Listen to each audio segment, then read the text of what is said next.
Hello and welcome to part 3, the last installment on the topic of tonicization. I've been asked over the years if modulation is the same as tonicization. The quick answer is no. Modulation will take you into a new key. More than likely it'll call for a key signature change. Although tonicization does take you outside of the key, it's usually just over a phrase and takes you right back into the key again. I guess we could say that modulation is like taking a 3-week holiday, where tonicization is just a stroll up to the corner store and back again. Okay, we are targeting the minor chords in major. If I was in F, we'd be talking about the 2 chord, the G minor, the 3 chord, the A minor, or the 6 chord, the D minor. In C, it would be D minor, E minor, and A minor. These are the chords that we're going to be targeting. However, there's one difference when targeting a minor chord that we have to take into consideration. I'm going to use C minor as a target chord just for an example here. This could represent the 2 chord of B flat, the 3 chord of A flat, or the 6 chord of E flat. In minor, the diatonic 2 chord is a diminished chord.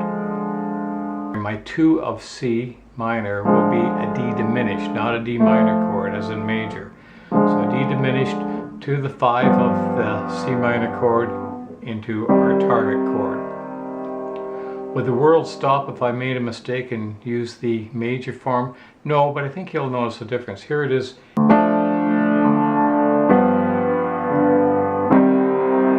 doesn't sound bad. I think you'll find an improvement if I use the diminished 5th.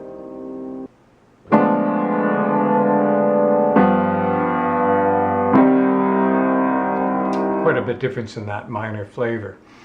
Alright, we're going to work in the key of F. I'm going to target the 2 chord in F, the G minor. So the chord I'm going to be using will be an A diminished to the D7, the 5 of the 2, and into my 2 chord, the G minor in F. Let's add a melody to that and see if we can make that happen.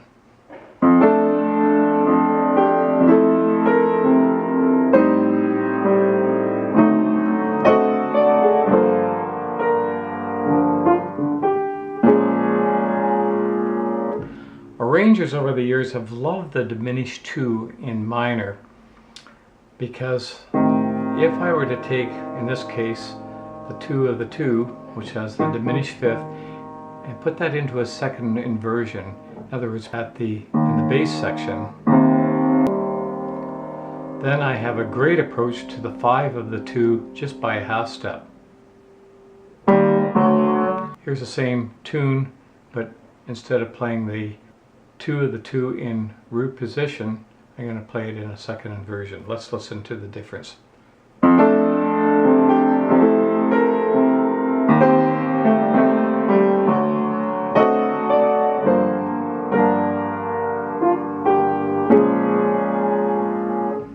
Both are fine, it's just your preference, but just be aware of that possible approach to the 5 of whatever you're targeting by just a drop of a half tone. Let's target the 6 chord. In this case it'll be the D minor in F. Here's my 2 of the 6 to the 5 of the 6 and into the 6 chord. So let's find a melody that will work with that.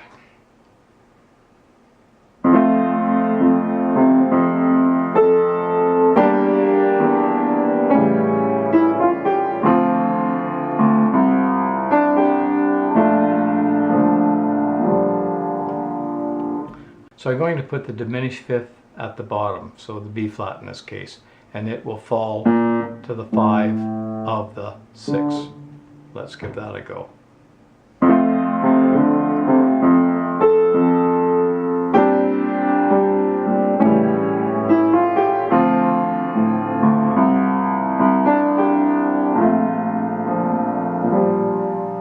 So again, your choice of whether you want to use the diminished 5th.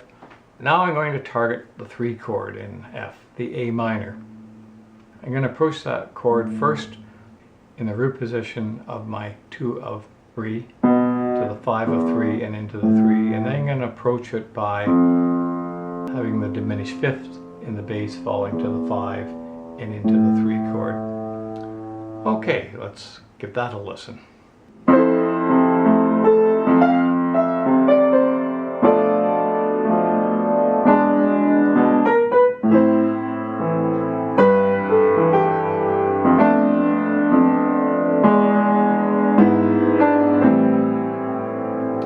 You may have noticed that I picked up, here's my 5 into the 3, I also picked up the 7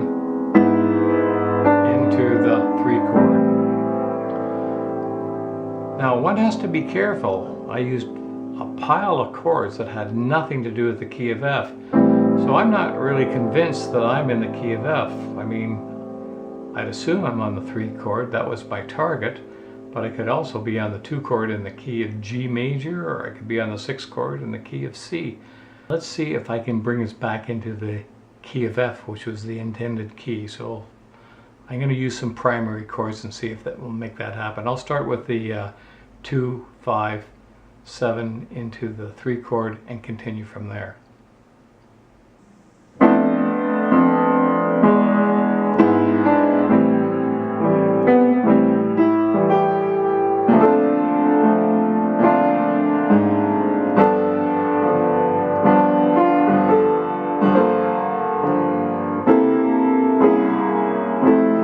Simply back into F. Maybe I should put some lyrics to that. I'm going to finish off this tutorial with portions from 2 popular songs, and they cover all the tonicization and everything we've covered in parts 1, 2, and 3. I'll let them speak for themselves. I'm going to start with that old standard Christmas song by Mel Torme, Chestnuts Roasting on an Open Fire. The first couple of bars are strictly diatonic. You'll hear the 1 chord, 2, 3, and 4, back down again. And then I'm going to just drop the tempo down and just see what's happening musically. Let's listen.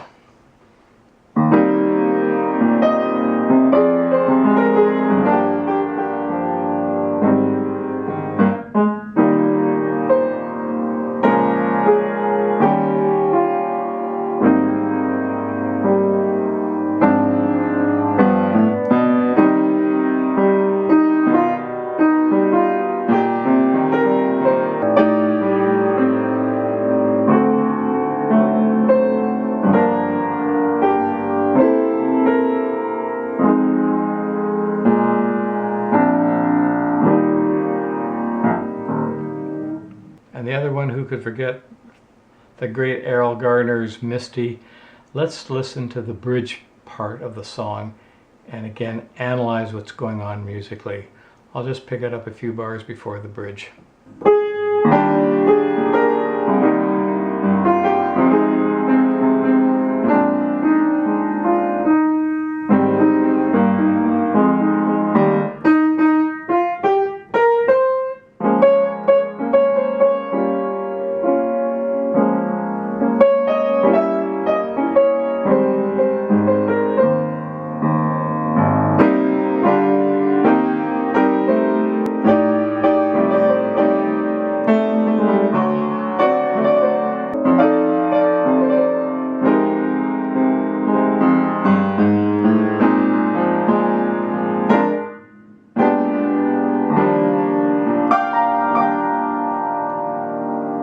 Well, there you have it. That kind of wraps up tonicization. For heaven's sakes, look at other examples. Try to identify tonicization when you see it in the music. Work with it, listen to it, and incorporate it into your own arrangements. Until next time, thanks for joining me. Bye for now.